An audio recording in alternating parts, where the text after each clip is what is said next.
hope you will continue to be engaged and letting Washington, D.C. clearly see and hear that the people of this country are paying attention. They're not happy with what's going on up there, but that there is a way. There is a way that this country can get back on track. And if they want to see a place where it's working, not just talk, but where it's working, they can come to Texas. I told a group the other day, I said, as a matter of fact, we can show them how to do something else down here. And that's called secure the border with Mexico. We know how to do that. We've taken $110, $115 million the last two budget cycles. I asked the legislature to fund a border security effort where we put boots on the ground. We've increased our technology.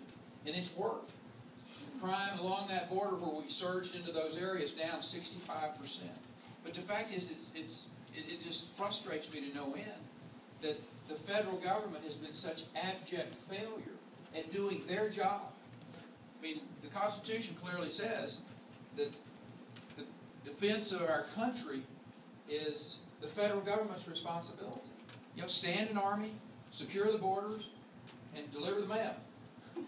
You know, 1 out of 3 is not bad, I guess. We got a great military. But the fact is they have been just horribly inept at defending our border with Mexico. And this isn't just the current administration. This goes back for 4 to 6 years. Where I've been taking the border sheriffs to Washington, D.C., I want to say since back in 2004, 2005, and sharing with Washington that these local law enforcement understand how to secure the border. They know where the bad guys are. They know where the drug crossings are. You give them the resources. They're just outgunned and outmanned. We could do this. There's some pretty simple things. For instance, we have a predator squadron, a squadron of predator drones in Ellington Air Force Base in Houston, Texas. And they're there for training. These aren't all armed up and what have you. They've got the forward-looking infrared radar and all the technology. And they're to teach our young military people how to fly them. Why not deploy those for their training up and down the Rio Grande?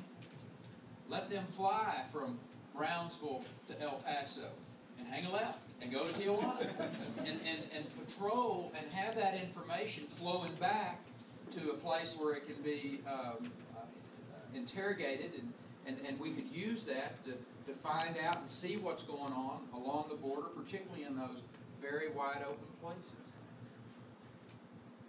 I've asked for that. I've asked this administration for 1,000 National Guard troops to move into, particularly into the open places in our border.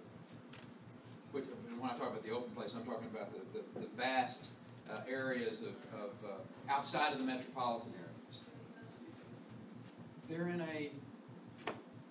the Department of Homeland Security is in an argument with the Department of Defense on who's going to pay for it. I said, please. You're spending hundreds of billions of dollars up there, stimulating the economy, supposedly. And you can't come up with the dollars to pay for the security of our border. Their priorities are so mixed up.